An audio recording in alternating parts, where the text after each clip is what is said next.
욥기 같이 보시겠습니다. 욥기 9장. 우리가 지난번까지는 이 빌닷의 욥의 세 친구 가운데 빌닷의 얘기를 그동안 나눠보는 시간을 가졌습니다. 이제 오늘부터는 이 9장, 10장은 이 빌닷에 대한 욥의 답변입니다. 그래서 우리가 이 욥기를 그냥 편하게 이렇게 한번 생각을 해봐도 참 좋을 것 같아요. 우리가 살아가면서 구원받은 성도들 간에 주고받는 대화라든지, 우리가 또 세상 사람들하고 이렇게 주고받는 대화라든지, 이 모든 것들을 하나님은 낱낱이 기록하시고 아신다는 거죠. 우리 성경에 기록되어 있는 대로 생명책에 또 기념책에 이렇게 우리의 생명이 기록되어져 있고 우리의 말하는 것들이 기념책에 이렇게 기록된다고 말씀하셨는데, 그래서 우리가 복음을 전한다든지 누구하고 대화하는 그 모든 것들이 어쩌면 하나님 앞에 이렇게 낱낱이 기록될 것이다 라는 생각들도 한번 해봅니다. 괜히 좀 무거운가요? 두렵고.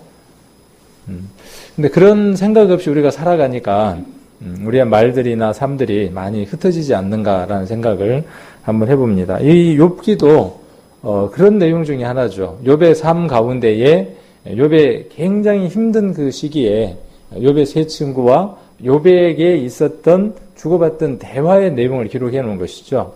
우리가 제3자가 돼서 욥의 얘기도 들어보고 그 다음에 세 친구의 얘기도 한번 들어보는 거죠. 그들에게 어떤 일이 있었고 어떤 대화가 이루어졌는가를 우리가 들어보는 거죠.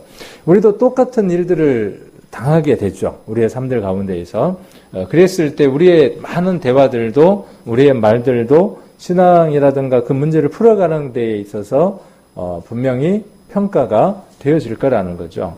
그래서 우리가 빌닷의 얘기도 우리가 평가를 한번 해보게 되고, 그 다음에 욥의 얘기도 우리가 들으면서 욥이 이렇게 이야기하는 부분이 우리가 알고 있는 믿음 속에서 우리는 이미 답을 알고 있고, 욥은 어쩌면 지나가야만 아는 그것들을 우리는 이미 답을 알고 있죠.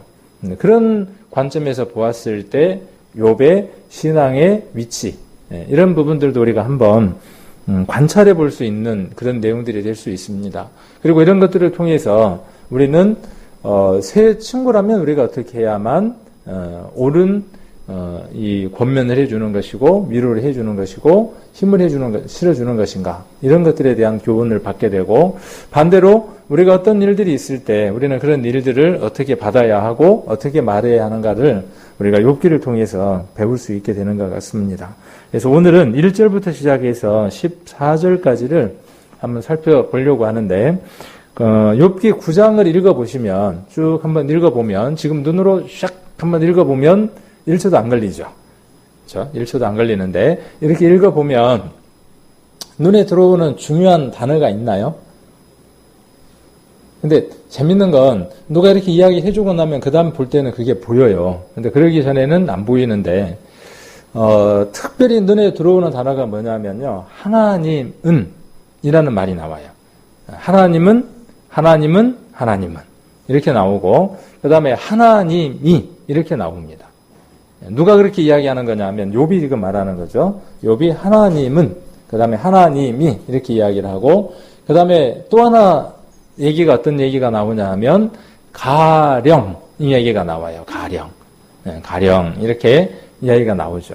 그래서 그 중요한 단어들을 초점을 두고 한번 이렇게 대지를 잡으면서 읽어가 보면 이 욥의 얘기들을 좀 더 욥의 입장에서 이해해 볼 수 있는 중요한 관점이 되지 않을까 하는 생각을 한번 해봅니다. 그래서 1절부터 한번 보시면, 욥이 대답하여 가로되, 누구 말에 대답한 거죠? 빌닷 말에 대답을 한 거죠. 2절에 내가 진실로 그 일이 그런 줄을 알거니와 인생이 어찌 하나님 앞에 의로우랴, 이렇게 이야기를 하죠. 내가 진실로 그 일이 그런 줄을 알거니와 그랬어요. 이 얘기는 여기 이제 제가 좀 정리를 해 두었는데, 욥이 지금까지 말한 빌닷의 논지 자체를 타당한 것으로 받아들인다는 거죠. 그러니까 빌닷의 얘기 전체를 다 무시하는 게 아니라 그 가운데에서 욥의 믿음과 합쳐지는 부분들을 내가 받아들인다. 빌닷이 한 말 중에 내가 내 믿음의 어떤 견주로 보았을 때 동의하는 게 있어. 그렇게 지금 말하는 거죠. 그 일이 그런 줄 알거니와 이렇게 말하는 겁니다. 우리도 서로 대화를 하다 보면 어때요? 그래, 맞아. 네가 말하는 게 맞아. 네가 말하는 게 이건 맞는데 이거는 틀려. 이런 것처럼 지금 서로 뭘 하는 거냐면 빌닷이 말하고 그다음에 욥이 뭐라고 말하냐 하면 그래 하고 이야기를 하는 거죠. 어느 부분들에 대해서 지금 동의를 하는가 하는 것을 우리가 한번 살펴보면 빌닷은 악인에 대한 하나님의 심판과 의인에 대한 하나님의 보호를 역설한 바 있는데 이것은 욥 자신도 인정하는 내용이었어요. 악인은 반드시 어떻게 된다는 거죠? 심판받는다는 거예요. 그러면 이렇게 돌려서 이야기할 수 있죠. 심판받는 모든 사람은 어떤 사람이라는 거죠? 악인이라는 얘기가 되죠. 그래서 지난번에 우리가 이런 건 조금 위험할 수 있다 그랬죠. 우리가 빌닷의 얘기나 욥이 이렇게 동의하는 것 가운데에서 맞지만 우리가 좀 위험한 요소들이 있다는 거죠. 모든 사람들이 우리 눈에 보기에 심판을 당하는 것처럼 좋지 않는 일들이 있어. 그렇죠? 예를 들면 욥처럼 가산을 탕진하고 자녀들이 죽어 나자빠지고 이런 일들이 있을 때 우리는 뭐라고 말한다는 거죠? 네가 하나님께 뭘 받는다는 거예요? 안 좋은 일이 생긴 거 보니까 너는 어떻다는 거예요? 심판받고 있는 거야. 이렇게 말한다는 거죠. 근데 거기에서 우리가 제외시켜야 되는 일이 있다고 한번 지난번에 말씀드렸죠. 예수님의 십자가죠. 예수님의 십자가는 이 세상 그 어떤 고난과 어떤 힘든 그 환난보다도 비교할 수 없는 환난이 있는 것이죠. 지난번에도 우리가 복음을 이야기할 때 마지막 날 이야기를 했지만 머리에 가시면류관을 쓰고 사람의 그 피부 가운데에서 이 머리 부분에 있는 그 세포들이 가장 민감하죠. 거기에 바늘이라든가 이런 게 가까이 올 때 온몸이 막 닭살이 돋고 고통을 느끼는 그런 부위인데 거기에다가 가시면류관을 씌우고 그것을 갈대로 치고 했던 그 과정들, 그 다음 온몸을 채찍으로 때렸던 그 과정들, 그래서 120대를 때렸다라고 이야기를 하는데 이 갈비뼈들이 다 드러난 상태, 등뼈나 앞에 갈비뼈나 허벅지나 뭐 모든 살점들이 다 터져버려서 뼈들이 다 드러나 있어서 시편에 기록한 것처럼 내가 내 뼈를 셀 수 있나이다 라고 이야기할 만큼 처참한 모습.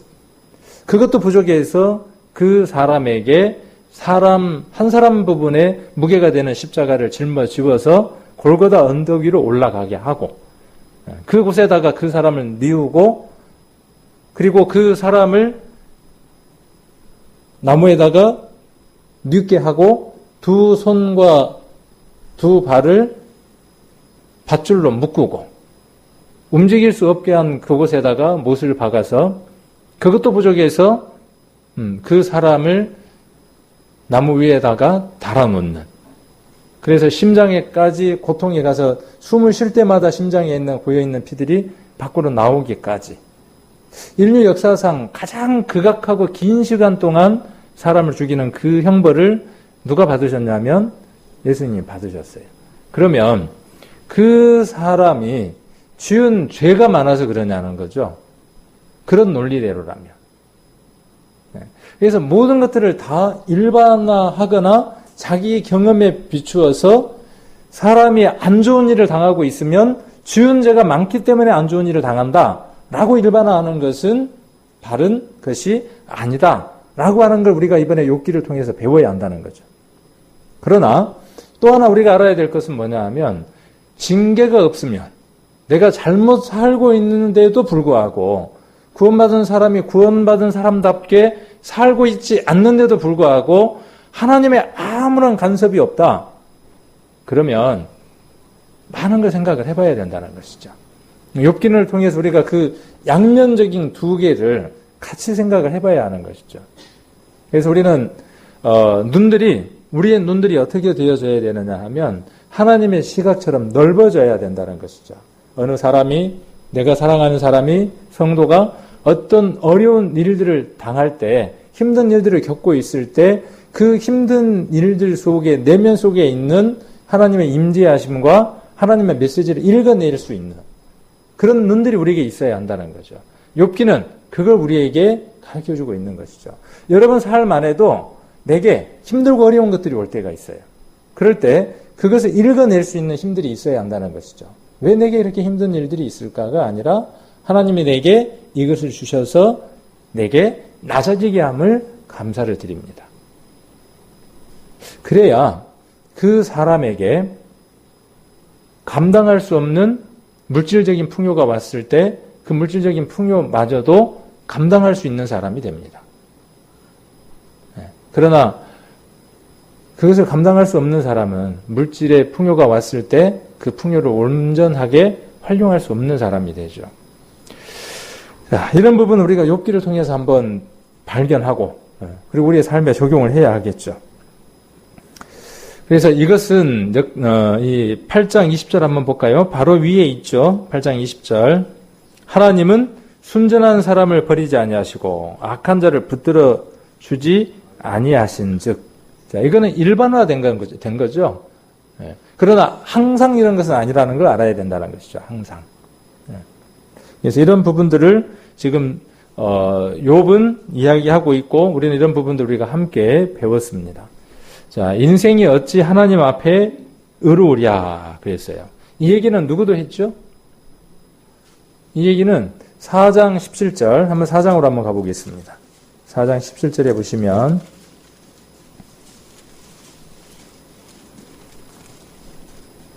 4장 17절 인생이 어찌 하나님보다 의롭겠느냐 사람이 어찌 그 창조하신 이보다 성결하겠느냐. 이게 누구 생각이었어요? 빌닷의 생각. 이게 또 누구 생각이기도 해요?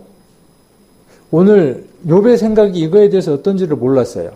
빌닷의 생각이 이랬는데, 그렇죠? 이렇게 지금 이야기를 했는데, 이 얘기, 이거는 엘리바스에 대한 얘기죠. 엘리바스, 대만 사람 엘리바스가 4장 17절에서 인생이 어찌 하나님보다 어렵겠느냐, 사람이 어찌 그 창조하심보다 성결하겠느냐에 대해서 욥이 지금 이야기를 하는 거죠. 그렇게 똑같은 관점에서 지금 이야기를 하고 있는 거죠.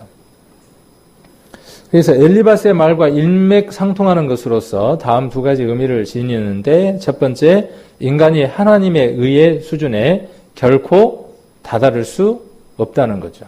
또 욥은 인간과 하나님 사이에 본질상 뛰어넘을 수 없는 벽이 있어 그 벽을 통과할 수 없다고 생각을 하는 거죠. 자, 이게 어떤 관점이냐 하면 이렇게 생각하는 관점은 구약의 관점이죠. 그렇죠? 근데 신약에 와서는 예수 그리스도가 오셔서 물론 구약에도 예수 그리스도에 대한 그림자가 있어서 하나님과 대화하고 하나님과 같은 의의 영역까지 들어갈 수 있는 것들이 구약에도 허락되어져 있었죠. 뭘 통해서 허락되어 있었습니까? 제사를 통해서 허락이 되어져 있었죠. 욥이 살고 있는 시대에는 레위기 시대와 더 앞서 있기 때문에 그 제사에 대한 사고들이 욥에게는 없죠. 그리고 누구에게도요? 엘리바스에게도 그런 생각들이 없었죠. 그래서 둘째, 인간은 하나님과 견주어 볼 때 의로울 수 없다는 것이다. 욥의 이러한 하나님에 대한 인애 또는 인간에 대한 이해가 발달하지 않는 당시 시대에 비추어 봤을 때 분명히 탁월한 것이긴 합니다. 그러나 그는 하나님과 인간 사이의 교제, 다시 말하면 그리스도로 말미암아 미천한 인간과 교제하시는 임마누엘의 하나님에 대한 인식을 갖지는 못했어요.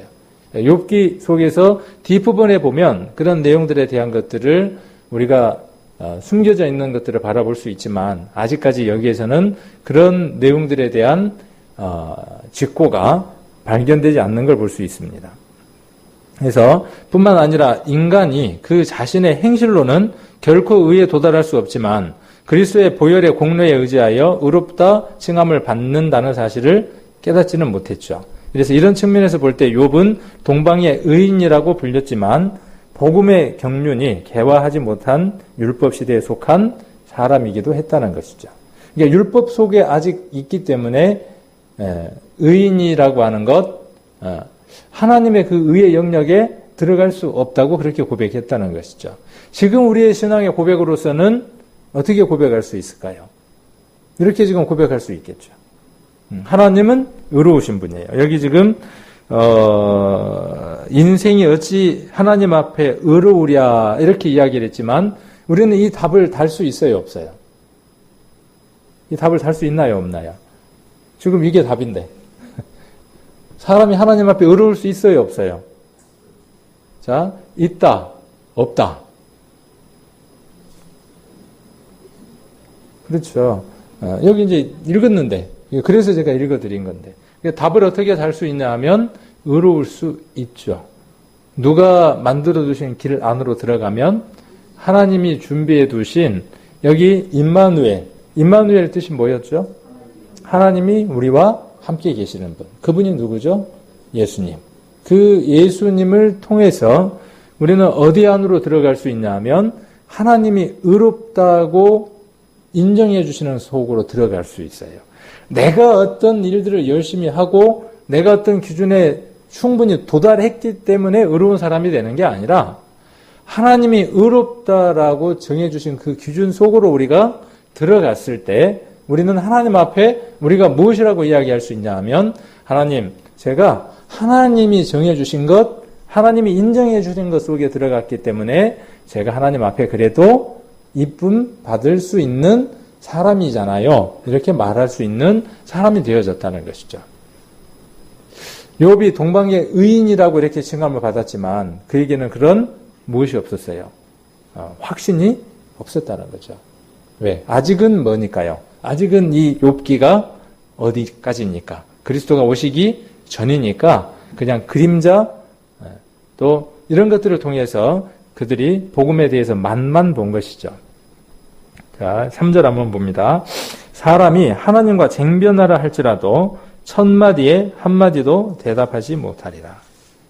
그렇죠. 사람이 하나님과 쟁변이라는 말이 뭐죠? 변론하는 거죠. 변론. 이렇게, 따져 묻는 것이죠. 그래서, 쟁변하려 할 때 천마디에 한마디도 대답 못 한다는 거예요. 이 쟁변이라는 말은 법률적인 용어랍니다. 법률적인 용어인데, 그러니까 뭐가 있겠죠? 원고와 그 다음에 피고가 있고 그러겠죠. 거기에 검사도 있고 변호사도 있고 하겠죠. 그런 관계 용어로서 쟁변이라는 용어가 쓰였는데, 하나님과 사람이 뭐 하려고 할 때요? 여러 가지 이야기 하려고 할 때, 하나님이 우리에게 천마디를 묻는다면, 그러면 우리는 어떻게 대답할 수 있다는 거죠? 1000개를 물으면 우리가 한마디죠. 그래도 이거는 좀 낫네요. 1000개 중에 한 개라도. 우리는 하나님 우리에게 물으신다면은 수만 가지 중에 한 가지도 제대로 대답할 수 없을 것이라는 거죠. 자, 대답하지 못하리라. 이렇게 이야기를 하고 있습니다. 그래서 하나님은 사람과 쟁변의 대상이 될 수 없으며 또한 그분은 사람과 더불어 쟁변하시지도 않는다. 하나님께서 사람과 쟁변하시지 않는 이유는 첫 번째, 인간과 하나님 사이의 존재력적 차이 때문에 그래요. 하나님과 인간은 격이 다른 거죠. 차원이 다른 겁니다. 차원이라는 말이 뭔 말인지 아시죠? 차원이 다르다 그 말이. 지렁이와 사람은 어때요? 지렁이하고 사람하고 대화가 가능하겠어요? 가능하지 않겠어요? 그 표현이에요. 그런 표현이에요. 지렁이하고 사람하고 대화가 돼요? 지렁이한테 어디 가냐? 그러면 지렁이가 대답을 하겠어요? 지렁이가 뭔 생각이 있겠어요? 우리 교회 앞에 간혹 검정 고양이가 오는데 그 고양이한테 제가 말을 한들 제가 100마디를 해도 고양이가 뭘 알아듣겠어요? 못 알아듣는 거죠. 왜요? 격이 다르기 때문에. 차이가. 하나님과 우리 인간은 그렇게 격이 다르기 때문에 그렇죠. 그런데 그렇게 격이 다른 하나님과 우리 사이를 하나님이 어떻게 해 놓으셨어요? 낮아진 우리 격을 하나님이 어떻게 해 놓으셨죠? 그의 위치의 격과 같이 우리를 높여 놓으셨어요. 누구를 통해서요? 예수 그리스도를 통해서. 그러니까 우리는 낮아진 자이지만 비천에 처해져 있는 자지만 우리는 늘 어떤 마음으로 살아야 하죠? 예수 그리스도의 십자가를 통해서 하나님이 우리에게 주시는 그 사랑 안에서 하나님과 같은 시각 가운데서 살아가야죠. 그게 뭐냐면 믿음이에요. 비록 지렁이 같고 고양이 같고 격이 다른 그런 형태로 우리가 이 세상에서 살아가지만 우리의 생각과 우리의 마음과 우리의 모든 목적과 우리의 모든 소망이 누구와 같아야 한다는 거죠? 하나님과 격이 같아야 한다는 거죠. 하나님은 뭘 원하십니까? 하나님이 간절히 원하시는 것. 하나님이 간절히 원하시는 게 뭘까요? 1번, 집을 팔아 드리는 것. 2번, 예배 때 한 번도 안 빠지는 것. 3번, 잃어져 버린 영혼이 있으면 다리를 붙들고 어떻게 해서든지 그 사람 마음을 얻어서 구원받게 한다. 좀 긴 게 답이잖아요, 대체로. 그거예요. 하나님의 마음과 같아지는 거죠. 예수 그리스도가 오셔서 우리에게 해주신 일이 뭐냐면요. 우리의 마음이 누구의 마음과 같게 되는 거예요. 하나님의 마음과 그리스도의 마음과 같게 되어지는 거죠. 자, 욥에게서 그런 마음을 아직 찾아보기는 어렵다는 거죠. 욥에게서. 자, 그리고 둘째, 하나님의 판단 기준과 인간의 그것이 상이하기 때문에 인간은 자력으로 하나님의 절대적 의와 성결에 부합할 수 없으며 오직 그리스도 안에 있는 신령한 은혜로 말미암아 이 기준에 도달할 수 있어요. 그러니까 복음의 비밀을 맛본 사람만이 어떻게 할 수 있냐 하면 하나님의 의에 도달할 수 있고 하나님과 무엇할 수 있어요. 하나님과 같은 격이 되어져서 하나님과 대화를 나눌 수 있다고요. 쟁변이라는 건 뭐예요? 옳고 그름을 나누는 것이죠. 임마누엘 하나님이 오셔서 우리 안에 거하기 시작하면 무엇을 하게 되느냐 하면 그분과 무엇을 나누게 돼요? 대화를 나누게 돼요. 교제를 하게 돼요. 자, 그래서 욥은 자기가 바라본, 자기가 믿고 있는 하나님을 이야기하기 시작합니다. 우리도 그렇죠? 우리도 세상 사람들에게 뭘 이야기를 해요? 하나님은 이런 분이야. 그렇죠? 두 가지를 이야기를 해요. 대체로. 은는 이가라고 해서 그걸 뭐라 그러죠? 은는 이가가? 시흥현지에 은는 이가가 뭐죠? 그게? 뒤에 붙는 게? 조사라 그러나요? 전치사라 그러나요? 인사로 굽어? 우리 학교 다닐 때 배웠잖아요. 뭐 은는 이가는 뭐다 이러고 배웠는데 그래서 하나님은 이렇게 지금 이야기를 하는 거예요. 그리고 하나님이 이렇게 이야기하는 거예요. 그러니까 이건 어떤 대상에게 자기 마음 가운데 이루어지고 자기 가운데 가득 채워져 있는 어떤 존재에 대해서 설명하고 있는 거죠. 여러분도 세상 사람들을 만나거나 주변에 있는 사람들을 만나거나 또는 우리 교제 가운데에서 이렇게 말을 해야 하는 것이죠. 하나님은, 내가 믿는 하나님은, 내가 찾은 하나님은, 내 마음 가운데 있는 하나님은 또 하나님이 내게, 그렇죠? 하나님이 내게 어떤 일을 해주셨고 하나님이 내게 라고 말할 수 있는 것이죠. 하나님은 이런 분이다라고 우리가 설명할 수 있는 거죠. 그래서 4절부터 11절까지를 한번 읽어보면 하나님은 마음이 지혜로우시고 힘이 강하시니 스스로 강팍히 하여 그를 거역하고 형통한 자가 누구랴. 그가 이걸 뭘로 바꿀 수 있을까요? 하나님은 하고 바꿀 수 있겠죠. 하나님은 진노하심으로 산을 무너뜨리시며 옮기실지라도 산이 깨닫지 못하며 하나님은 땅을 움직여 그 자리에서 미신즉 그 기둥이 흔들리며 하나님은 해를 명하여 뜨지 못하게 하시며 별들을 봉하시며 하나님은 홀로 하늘을 펴시며 바다 물결을 밟으시며 북두성과 삼성과 묘성과 남방 미시를 만드셨으며 측량할 수 없는 큰 일을 셀 수 없는 기이한 일을 행하시느니라. 이거 마치 뭐하고 이야기하는 거하고 똑같은 것 같아요. 뭐 느낌이 안 들어요?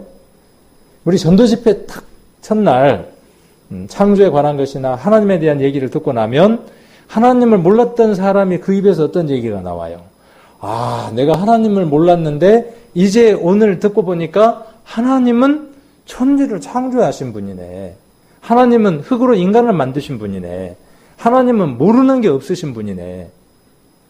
지금 욥에게서 무엇을 들을 수 있어요? 욥에게서 우리의 신앙 가운데에서 가장 첫 번째 중요한 걸 고백하고 있는 걸 볼 수 있죠. 우리는 많은 사람들의 그 관계들 속에서요, 세상 사람이든 주변에 있는 사람들에게 가장 먼저 나타내야 되는 첫 번째 고백이 뭐냐 하면 하나님은 이런 분이다라고 말할 수 있어야 돼요. 이런 준비가 이루어져 있어야 돼요.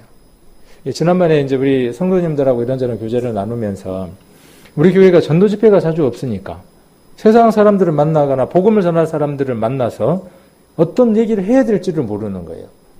우리 목사님이 그때 저기 설교 때, 전도 집회 때 뭐 666 얘기하더만 성경 어디에 남아있기는 있는데 그렇게 돼가고 있어. 이렇게만 이야기하고 마는 거예요. 번개가 번쩍 치기는 하는데 그 번개가 사람한테 준단 말이요. 그러고는 자세히 더 얘기를 못 하는 거예요. 그래서 우리들 스스로가 말씀으로 무장되고 지금 욥이 이렇게 말하는 것처럼 하나님은 이렇게 말할 수 있어야 된다는 거죠. 힘있게. 여기 잡아놓으시고 히브리서 11장을 한번 보겠습니다. 히브리서 11장.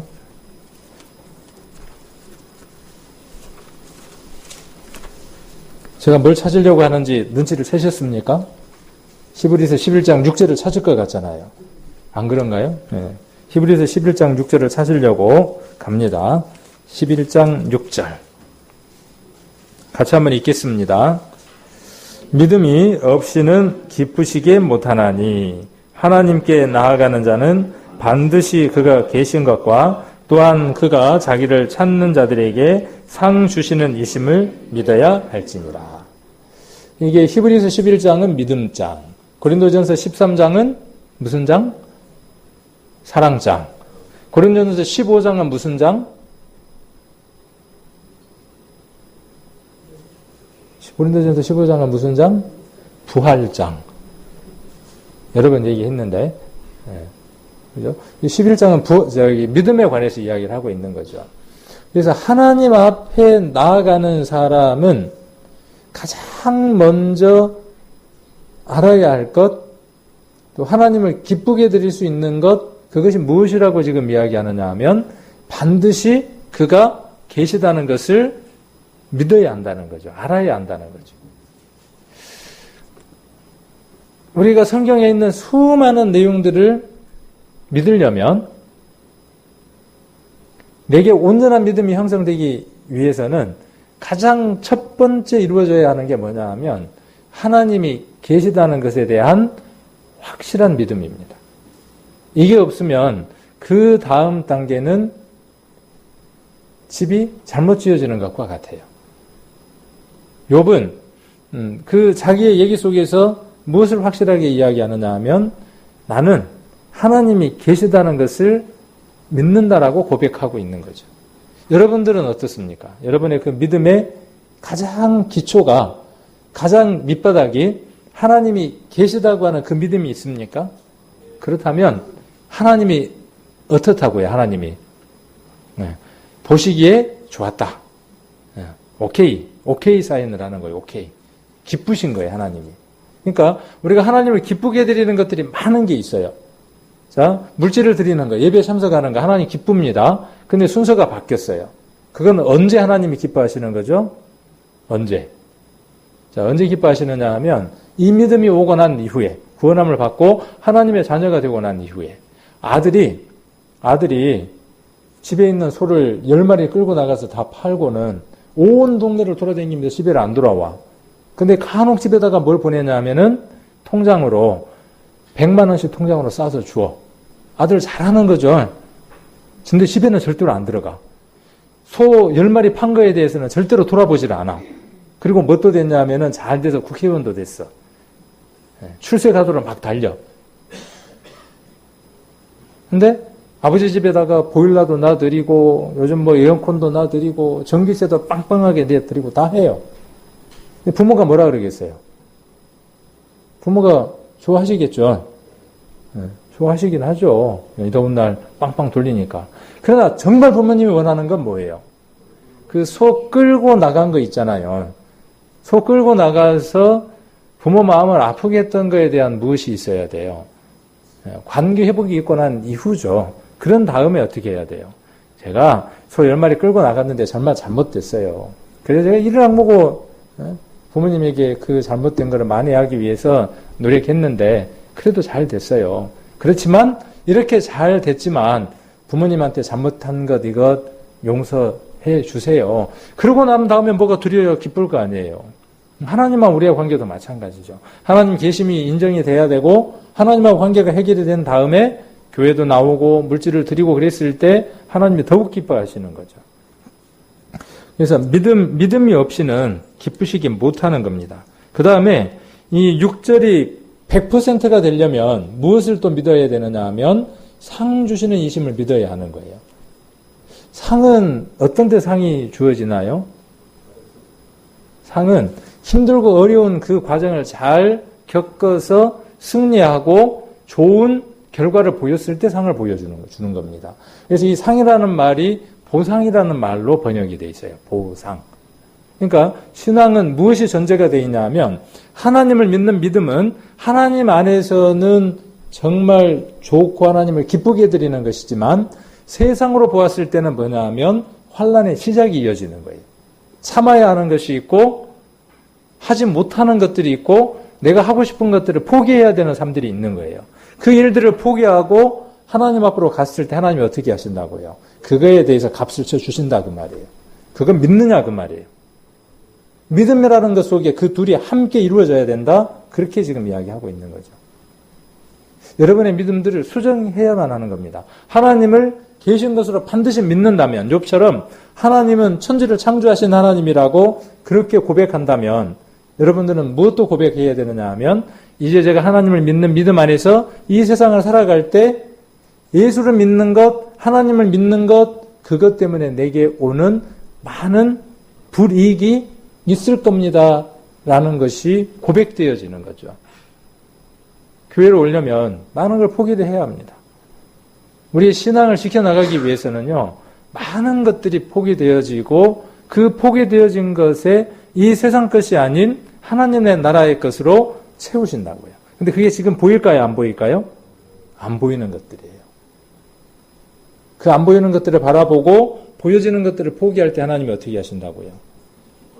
이 세상 것이 아닌 하나님의 것으로 채워주시겠다는 거죠. 그걸 보는 게 뭐라고요?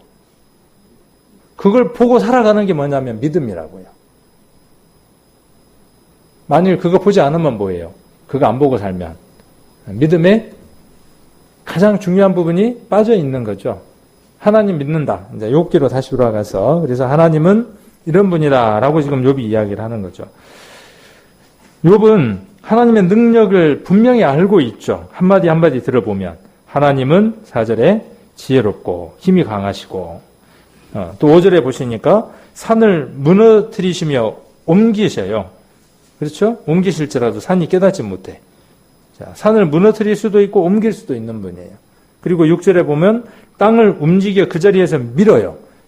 지진, 그 누구의 능력이라는 거예요. 땅 기둥이 흔들리면서 나타나는 일들이에요. 요거를 그대로 여기에서 힌트를 얻어서 이거를 전문적으로 바꾸면 이게 뭐가 되냐면 지진에 관계된 내용들이 되는 거죠. 자, 그 다음에 해를 명하여 뜨지 못하게 할 수 있어요. 그런 일이 기록되어 있죠. 실제로. 자, 그리고 또 별들을 봉하실 수도 있어요. 하늘을 펼 수도 있고 8절에 바다 물결을 밟으시는 분이에요. 북두성과 삼성과 묘성과 남방 미시를 만드셨어요. 만드셨을 때 다 목적이 있다 그랬죠. 남방 미시를 왜 만들어 놓으셨을까요? 남방 미시. 북방이 나오고 남방이 있고 그러죠. 찬 기운이 불고 남방 밀실에서도 차가운 기운이 불어서 바닷물을 얼려서 산더미처럼 쌓아놨죠. 다 우리가 전도 집회 때 들었던 것처럼 무엇에 관계된 거죠? 노아 홍수에 관계된 것들이죠. 이미 욥은 홍수 이전의 사람이지만 남방 밀실을 이야기를 하고 있죠. 그리고 우리가 전도 집회 때 이야기했던 삼성, 오리온 자리, 묘성 뭐 이런 것들 우리가 다 들었던 내용들이죠. 나중에 뒤에 가면 38장, 6장에 넘어가면 이 내용들에 대한 내용들을 우리가 볼 수 있죠. 여러분들도 모든 사람들에게 하나님은 이렇게 소개할 수 있나요? 이렇게 소개하시나요? 그리고 이 하나님에 대해서 그렇게 확신을 하시나요? 그리고 그렇게 이야기할 수 있는 자료들을 준비해 갖고 있나요? 그래서 전도 집회가 많이 필요할 것 같고 기회가 있을 때마다 앞으로는 그런 것에 좀 초점을 더 맞추려고 합니다. 제가 교제하면서 그런 얘기를 했어요. 남는 게 있다면 우리 구원받은 사람들의 성도들의 삶 가운데서 남는 게 있다면 하나밖에 없다라는 생각이 들어요. 복음 전한 것, 그리고 그 복음을 전하는 것 때문에 우리가 핍박받는 것, 그거 외에는 더 이상 우리가 세상에서 살아가면서 남는 장사가 없다는 것이죠. 그래서 목사도 그 일을 해야 하고 목사가 교회 안에서 해야 될 일이 뭐냐 하면 교회가 그 일을 해야 하고 성도들이 그 일을 할 수 있도록 해야 한다는 것이죠. 왜? 수지 맞는 장사니까. 남는 이익이 되는 장사거리가 있으면 어떻게 해요? 다른 사람 알려줘요, 안 알려줘요? 떼돈을 버는 일이 있어요. 알려주겠어요, 안 알려주겠어요? 내가 떼돈을 벌고 통장에 넣을 수 없을 만큼이 되면 누구한테 알려줘요? 며느리한테 절대로 안 알려줘요. 네. 내가 제일 가까운 사람, 자식들한테 물려주죠. 그런데 지금 우리가 알고 있는 이 복음은 그것과 비교될 수 없는 것들이죠. 분명히 수지 맞는 장사가 남는 것들이에요. 내가 장사해서 이익이 남고 또 다른 사람에게 이익이 남도록 이야기를 해주면 그 이익들이 몇 배로 쌓일 만큼 수지 맞는 장사가 이 일이에요. 이게 안 보이니까 어떻게 하는 거죠? 안 보이니까. 그러니까 안 보인다는 얘기는 뭔 얘기예요? 안 보인다는 얘기는 뭔 얘기냐면 믿음이 없다는 얘기예요. 보이면 어떻게 하겠어요? 수지 맞는다라고 믿어지면 어떻게 하겠습니까? 밭을 사는 것처럼 보화가 있는 게 눈에 보이면 어떻게 해요? 재산을 팔아다가 그 보화가 예를 들어서 내 집보다 크다고 생각이 들면 내 집을 팔고 뭘 다 해서라도 그 보화를 사는 거죠. 저와 여러분 안에 있는 이 보화는 그 어떤 것하고도 비교할 수 없습니다. 그리고 이 보화는 우리가 복음을 전할 때 세상 사람들 속에 생겨날 수 있는 아주 특별한 보화들이에요. 어쩌면 우리가 이렇게 설교를 듣는 그 모든 목적들도 어디에 있느냐 하면 거기에 있습니다. 어쩌면 몇 년 동안 우리의 삶들이 변화되어야 됩니다라고 외치는 목적도 어디에 있었냐 하면 우리의 삶이 하나님 앞에 또 주변에 있는 사람들에게 손가락 받을 만한 삶이면 복음이 안전해지니까 복음 전하도록 우리가 그렇게 합시다라고 이야기를 했는데 그래도 안 바뀌더라고요. 그거 하고 좀 출발해 보려고 그랬더니 웬만큼 하고 출발해 보려고 그랬더니 안 돼서 그러면 복음을 전하는 중에 그 일을 하는 겁니다. 복음을 전하면서. 그래서 전도 집회가 언제 있을런지 그건 중요하지 않아요. 그렇죠? 전도 집회가 뭐 한 달 뒤에 있든 두 달 뒤에 있든 뭐 한 달에 한 번 있든 열흘에 한 번 있든 그게 중요한 게 아니죠. 그보다 더 중요한 건 뭐예요? 내가 지금 당장 저 사람을 건져내지 않으면 오늘 저 사람이 죽는다면 지옥 간다는 사실이죠. 명백한 사실이죠.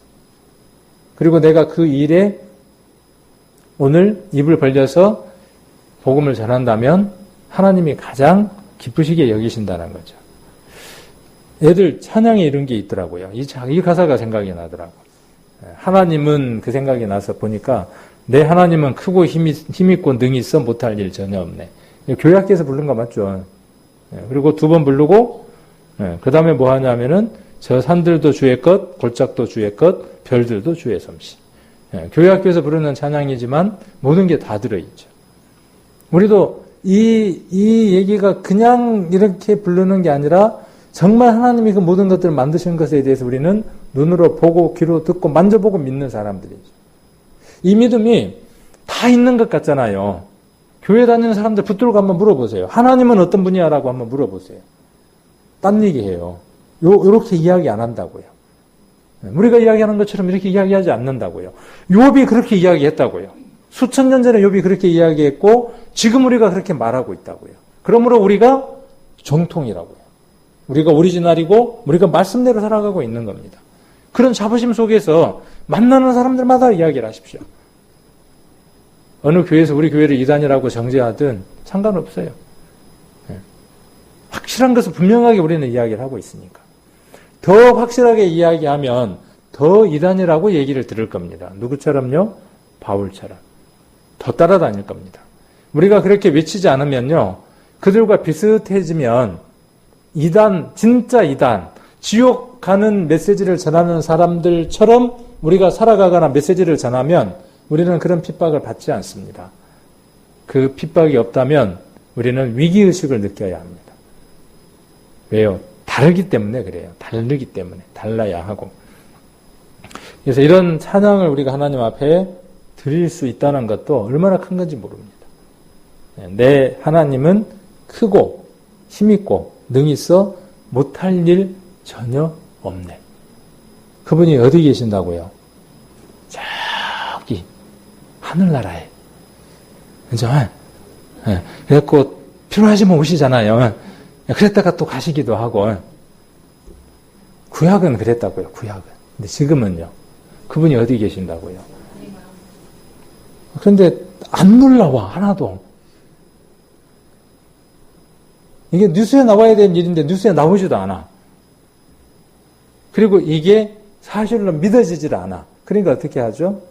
그러니까 마음대로 생각을 품는 거예요. 마음대로 말하는 거예요. 마음대로 살아가는 거예요. 그러니까 결론은 뭐냐 하면은 입으로는 그렇게 힘있게 외치고 구원받았다고 이야기하지만 결론은 뭐예요? 네, 결론은. 그러니까 우리가 하나님 앞에 어떻게 엎드려야 하느냐 하면 믿음을 더해 주옵소서라고 고백해야 맞습니다. 내가 그 아브라함처럼 하나님이 나를 의인하고 인쳐주셨지만 이삭을 바치라고 할 때 나도 그렇게 돌려주실 것이라고 믿고 드리는 게 아니라 하나님이 필요하시면 하나님이 주신 것이니까 여기 있습니다라고 내어놓을 수 있는 믿음이 되게 해주시라고 그렇게 기도해야 맞지 않겠냐는 거죠. 저도 그 믿음들이 요만큼 있을 때가 있고 요만큼 있을 때는요 터져버릴 것 같아요. 딱 눈곱만큼 제 마음에 요만큼 오잖아요. 계좌신만큼 요만큼 오잖아요. 그러면 터져버릴 것 같아요. 누가 나보고 뭐라고 해도 다 이겨내. 어떤 것도 다 이겨내요. 교회 안에 어떤 일이 있어도 이겨내요. 그런데 그게 삼위일체 사그라들잖아요. 그러면 왜 그렇게 불평 불만들이 많은지 모르겠어요. 속에서. 그러면 답이 나오잖아요. 우리가 어떻게 살아가야 되겠어요? 우리들 심령 안에 그 믿음들이 살아 올라올 수 있도록만 한다면 터져버린다니까요. 못할 일 전혀 없는 분이 내 안에 계시는데 맨날 뭐라 그래요? 아이고, 나는 이것도 못하고 이거 좀 하실만 하니까 그 일을 부탁하는 거잖아요. 나는 그걸 안 해봐갖고. 나는 나이가 들어서. 나는 뭐 해서. 겸손일까요? 믿음 없는 걸까요? 왜요? 겸손이죠, 뭐. 하면 내게 능력을 주시는 분을 만나게 됩니다. 첫 발을 한번 디뎌보세요. 홍해는 하나님이 갈라놓으셨고 요단강은 하나님이 어떻게 하시느냐 하면 발을 내어 딛기를 원하시는 거예요. 수많은 말씀을 들으면 뭐 하겠습니까? 저 사람이 구원받을 거라는 믿음이 내게 있어. 내가 복음을 전하면 복음을 전해야 된다는 마음이 있어. 내 딸이, 내 아들이, 또 내 아버지가 주 예수를 믿으라 그리하면 내와 내 집이 구원을 얻으리라고 하는 그 말씀을 믿고 전하기만 하면 구원받을 것이라는 믿음이 있어. 그럼 어떻게 해야 되겠어요? 하늘을 두 쪽 낼 믿음이 있어. 바다를 가를 만한 믿음이 있어. 그런데 뭘 안 해요? 바다야 갈라져라, 하늘아 반쪽이 나라, 외치질 않아. 바닷가에 가야, 바다야 갈라져라 그럴 거 아니에요. 가야. 우리가 만나는 사람들에게 한번 해보는 거예요. 일상의 생활들 속에서. 외쳐보는 거예요. 안 되면 그 복이 누구에게 돌아온다 그랬어요? 내게로 돌아오니까 하는 겁니다. 앞으로 이 믿음을 가지십시오. 이 믿음을. 하나님은 어떤 분이라고요? 누가 그렇게 고백했다고요? 나는 아니고 나는 돼지 소풍 가고. 자, 하나님이 그랬죠. 이제 어디부터 하나님이라는 얘기가 나올까요? 11절 그가 그랬죠. 하나님은 내 앞으로 지나가시나 내가 보지 못하며 하나님은 내 앞에서 나가시나 내가 깨닫지 못하느니라. 이렇게 고백을 했죠. 이렇게 고백을 했어요. 우리는 우리 눈으로 그 하나님을 볼 수 있거나 만질 수 있거나 그렇지 못하죠. 그러나 우리 눈보다 우리 시각보다 우리 미각보다 우리 육감보다도 더 귀한 감각 하나가 있죠. 마음이라고 하는 것과 영이라고 하는 게 있죠. 그것으로서 누구를 만나고 누구를 보고 누구를 듣는 겁니까? 하나님을 보고 만나고 듣고 만지는 것이죠. 자, 12절 하나님이 빼앗으시면 이 얘기 안에 슬픔이 다 들었어요, 안 들었어요? 이 안에 욥의 모든 슬픔이 다 담겨 있어요. 그렇죠?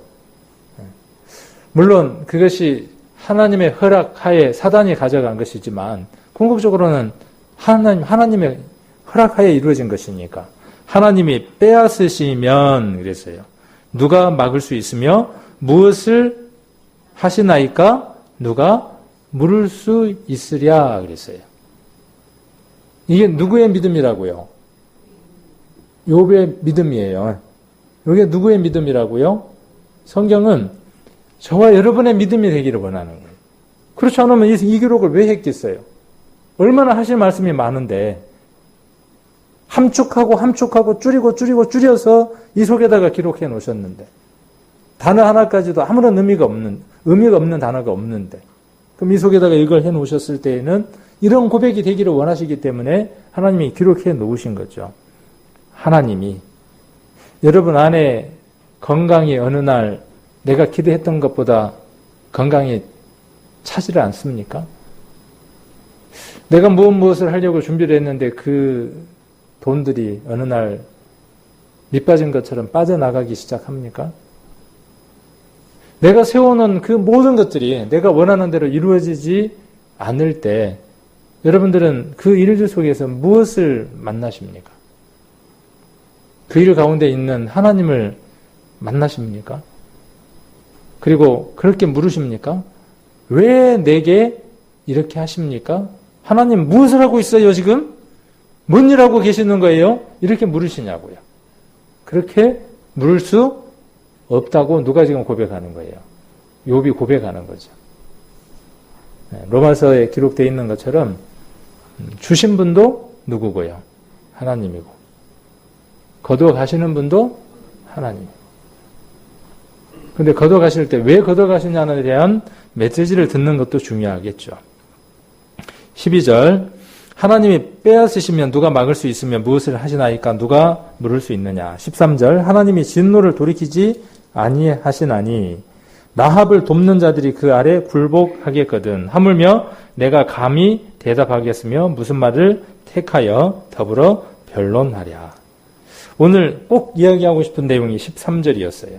13절에 하나님이 진노를 돌이키지 아니하시나니 라합을 돕는 자들이 그 아래 굴복하겠거든. 하물며 내가 감히 대답하겠으며 무슨 말을 택하여 더불어 변론하랴. 이 라합을 돕는 자들이라는 말이 무슨 뜻일까요? 좋은 얘기일 것 같아요? 안 좋은 얘기일 것 같아요? 안 좋은 얘기인 것 같죠, 느낌상. 근데 라합이 뭘까요, 라합이?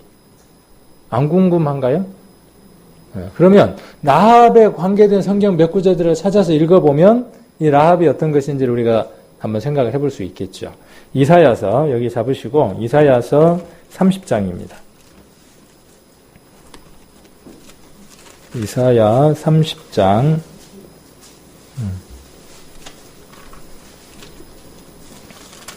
7절입니다. 찾으셨습니까? 이사야 30장 7절 같이 한번 읽겠습니다. 애굽의 도움이 헛되고 무익하니라. 그러므로 내가 애굽을 가만히 앉은 라합이라 일컬었느니라. 그러니까 라합을 두고 지금 뭐라고 이야기하느냐 하면 유다가 애굽을 의지하는 거예요. 그러니까 하나님 뭐라고 말씀하시느냐 하면 애굽은 의지할 대상이 되지 못한다. 그리고 애굽은 머지않아서 지는 해다. 애굽은 너희 이웃 나라들에 비해서 우리가 옛날에 러시아도 들어오고 일본도 들어오고 뭐 여러 나라들이 들어와서 각 나라가 우리나라를 문을 열려고 했었잖아요. 그럴 때 이 조정에서는 뭔 의논을 했을 것 같아요? 자, 우리가 미국으로 붙을까? 그죠? 그렇게 했을까요? 안 했을까요? 미국으로 붙을까? 러시아로 붙을까? 어떻게 할까? 고민했을까요? 안 했을까요? 고민했다고요. 유다도 어떻게 했을까요? 유다도 그런 상황에서 고민을 했어요. 그래서 어디를 의지했어요? 애굽을 의지했어요. 근데 애굽은 어떻게 되고 있는 거라고요? 이제 다 끝나가는 판국이다. 그 얘기를 지금 얘기하고 계시는 거예요. 7절에. 애굽의 도움이 헛되고 무익하니라. 그러므로 내가 애굽을 가만히 앉은, 이 가만히 앉은이라는 말의 의미가 어떤 뜻이냐 하면 이제 지고 있다, 꺼져가고 있다, 끝나가고 있다, 한물 갔다, 그런 얘기예요. 함몰 가버린 무엇이다? 라합이다. 이렇게 이야기를 하고 있습니다. 그래서 라합은 애굽과 라합을 교호적으로 사용을 했어요.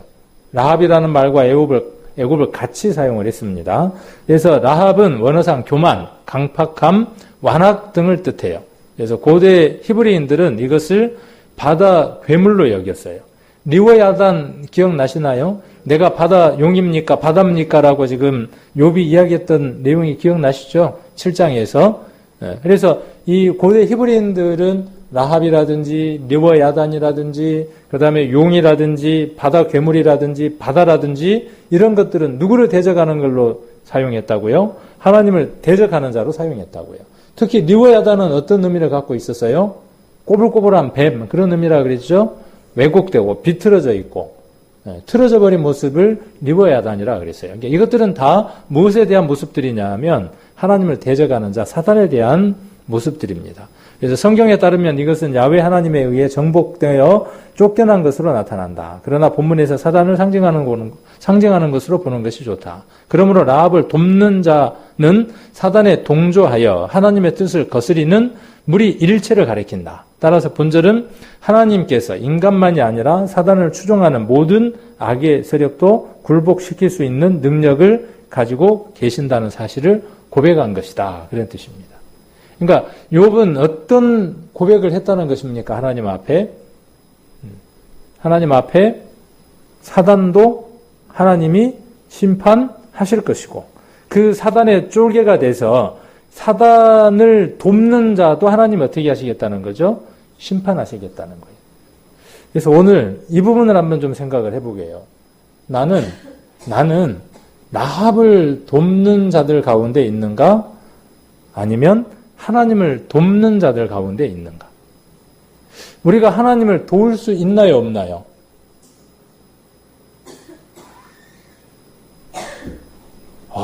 교만하게. 어디 하나님을 돕는다고요? 하나님이 뭐 손이 없어? 하나님이 아까 뭐라 그랬어요? 하나님은 능이 있어? 못할 일이 전혀 없다 그랬는데 그렇게 크신 능력 있는 분을 내가 어떻게 도와? 맞나요?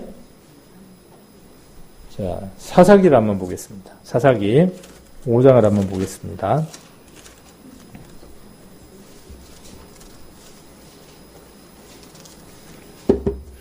자, 하나님을 돕는 게 어떤 것이고 하나님을 돕지 않는 게 뭔지를 한번 개념을 정리를 해보면 이게 교만한 말인지 교만하지 않는 말인지 쉽게 우리가 알 수 있습니다.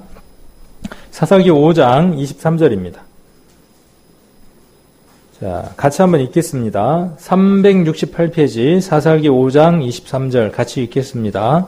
여호와의 사자의 말씀에 메로스를 저주하라. 너희가 거듭거듭 그 거민을 거주할 것은 저들이 와서 여호와를 돕지 아니하며 여호와를 도와 용사를 치지 아니함이니라 하시도다. 자, 여기 여호와를 돕지 않는다 이퀄 여호와를 도와 용사를 치지 않는다 이렇게 이야기를 했어요.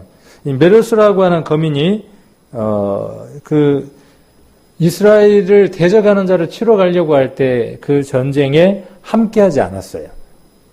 이 부분을 두고 뭐라고 지금 이야기하고 있느냐 하면 그 대적을 치는 일을 하나님의 일로 보았고 그 일을 하는 것을 무엇으로 보았느냐 하면 하나님을 돕는 것으로 보았다는 거죠. 그러니까 그곳에 함께 군사가 되어져서 그 용사가 되어져서 함께 그 전쟁에 참여하는 게 용사를 도와서 전쟁에 참여하는 게 곧 어디에 참여하는 거냐 하면 여호와를 돕는 것에 참여하는 거예요. 그러면 그 전쟁에 참여하지 않는 건 어떻게 하는 거죠? 돕지 않는 거예요. 자, 그러므로 아무것도 하지 않고 가만히 있으면 2등 가는 건 세상의 얘기예요. 자, 이렇게 한번 이야기를 해봅시다. 지금 우리는 어떤 일을 하고 있느냐 하면 전쟁을 치르고 있습니다. 교회와 사단은 전쟁을 치릅니다. 어떤 전쟁을 치르고 있습니까? 영을 두고 전쟁을 치르고 있습니다. 한 영이라도 어떻게 하려고요? 자기 소유가 되어져서 자기 것을 만들어서 하나님의 일을 하지 못하게 하거나 하나님의 것이 되지 못하게 교회는 사단과 전쟁을 치르고 있습니다. 이 전쟁에 함께하지 않는 자는 여기 뭐라고 말씀하셨어요? 저주하라고요. 거듭 저주하라고 이야기를 하고 있죠. 너무 제가 심하게 얘기를 했나요? 구약의 말씀이니까 우리하고 아무런 해당이 없는 것인가요? 복음을 전하는 그 일에 우리가 새로운 생명을 살리거나 영이 사단의 것에서 뺏어오는 그 일에 우리가 함께 동참하지 않으면 그건 하나님 앞에 저주를 받을 일이라고요. 그러면 그 일에 동참하면, 다른 말로, 목사가 신방을 가. 어느 구역장이 신방을 가. 어떤 사람이 상담을 하려고 하는데 그 상담하는데 밖에서 간절히 기도를 해. 그렇게 하는 것이 어떤 일이라고요? 돕는 일이라고요. 누구를 돕는 일이라고요? 하나님을 돕는 일이라고요. 그러니까 좀 넓게 이야기해서 교회가 하는 일들에 내 마음과 정성과 모든 것을 쏟아서 한 마음과 한 뜻이 되어져서 봉사하는 것이 누구를 돕는 거라고요? 하나님을 돕는 거라고요. 그럼 반대로 아무것도 안 하고 있으면, 아무것도 안 하고 이렇게 딱 팔짱 끼고 있으면, 이렇게. 그러면 아무것도 안 하는 거예요? 아무것도 안 하는 게 아니라 라합을 돕는 거라고요.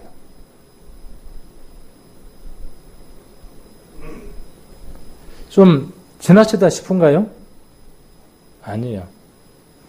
우리가 어떤 것도 말하지 않고 어떤 행동도 하지 않고 그대로 있으면, 가만히 있으면 2등 가는 게 아니라 하나님 앞에 책망받을 일이에요. 입을 열어야 하고 발걸음을 옮겨야 하고 손을 움직여야 맞습니다. 우리가 부모님을 도울 수 있어요, 없어요? 하나님을 도울 수 있어요, 없어요? 있죠. 그래서 우리를 어떻게 만드셨습니까? 하나님 만드실 때? 하나님 우리를 만드실 때 에젤로 만들었어요. 에젤이라는 말이 무슨 뜻이냐면 에셀 그렇게 이야기하는데, 에벤에셀이라고 들어보셨어요? 안 들어보셨어요? 그때 그 에셀 같은 발음이에요. 돕는 자 그런 뜻이에요. 하나님 우리를 만드실 때 어떻게 만드셨느냐 하면 헬퍼로 만들었어요. 도움을 받는 자로 만드신 게 아니라 도와주는 자로 만들었다고요. 근데 맨날 도와달래. 하나님 저한테 좀 뭐 좀 주세요. 도와주세요. 맨날 도와달라고 막 안에 누가 계시는데, 그 도움의 돌이 되시는 에베네셀 하나님이 내 안에 와 계시는데, 그래서 무엇을 할 수 있는 자가 됐는데, 헬퍼가 돼서 도와줄 수 있는 사람이 됐는데 맨날 뭐라 그러냐, 뭐 좀 도와달라는 거예요. 거지도 아니고 맨날 부족해갖고 다고다고 하는 거예요. 복음도 좀 주고 내 안에 있는 사랑도 주고 줄 수 있는 자가 되면 좋겠는데, 그러려면 더 배워야 되고, 그러려면 더 부지런히 벌어야 되고, 부지런히 땀을 흘려야 되고, 그래야 줄 수 있으니까. 그래서 부모를 돕는 건 부모가 원하는 일을 해드리는 거예요. 간단한 거예요. 부모를 돕는 것, 하나님을 돕는 것 이꼴 뭐냐 하면 기쁘시게 해드리는 거예요. 그게 돕는 거예요. 마음 상하게 해드리는 게 뭐죠? 마음 상하게 해드리는 게 뭐냐 하면 짐을 드리는 거예요. 돕는 게 뭐냐 하면 기쁘시게 해드리는 거예요. 그래서 우리 로마서 12장 1절, 2절도 잘 알고 계시죠? 그렇죠? 잘 알고 계시잖아요. 모르시나요? 자, 에베소서를 한번 찾아보겠습니다. 에베소서 5장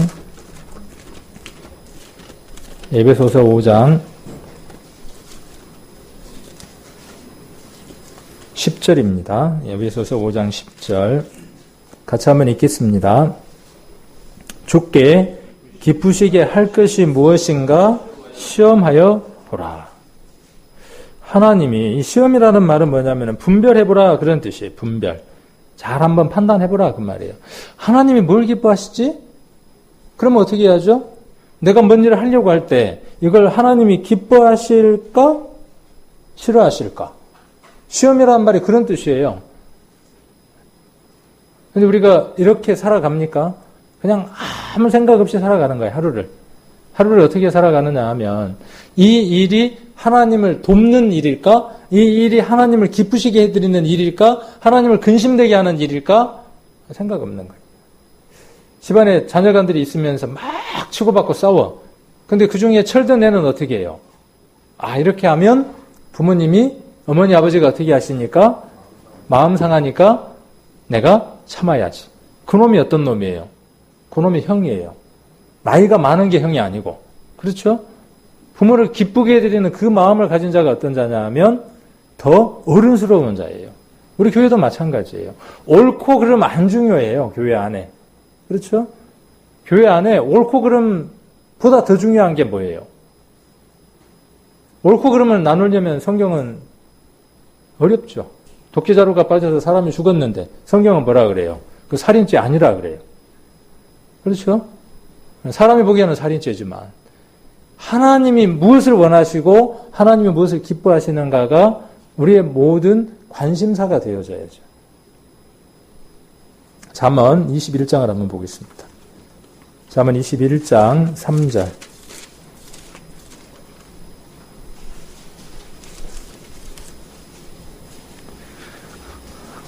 932페이지 잠언 21장 3절입니다. 같이 한번 읽겠습니다. 의와 공평을 행하는 것은 제사 드리는 것보다 여호와께서 기쁘시게 여기느니라. 의와 공평을 마음에 품고 있는 것을 여호와가 기뻐하시느니라. 이렇게 말씀하셨죠. 의라고 하는 건 뭐냐면 내가 의인이 된 것처럼 옆에 있는 사람이 의인이 되게 하는 거예요. 공평한 건 어떤 거예요? 하나님 은혜 안에 있게 하는 게 공평한 거예요. 하나님 은혜 안에서는, 하나님 아래에서는 공평해요. 주인의 물건을 도적질해서 팔아버리고 마음대로 살았던 그 종도, 오네시모라고 하는 그 종도 하나님 앞에서 구원을 받아서 공평했어요. 우리가 공평을 나누는 것은 그리스도 안에 있을 때 가능한 거예요. 자, 이것을 행하는 것을 누가 기뻐하신다고요? 그러면 이게 누구를 돕는 거예요? 하나님을 돕는 거예요. 여러분 오늘 여기 오셔서 어떤 일을 하셨어요? 하나님을 기쁘게 했어요. 기쁘게 해드렸어요. 오늘 여러분 뭐 한 거예요? 하나님 일에 도움을 주는 자예요. 앞으로 그렇게 살아가십시오. 네. 여러분 안에 나를 기쁘게 하는 게 아니라 하나님을 기쁘게 해야 되는 일이 있으면 그걸 선택하십시오. 그러면 하나님을 돕는 자입니다.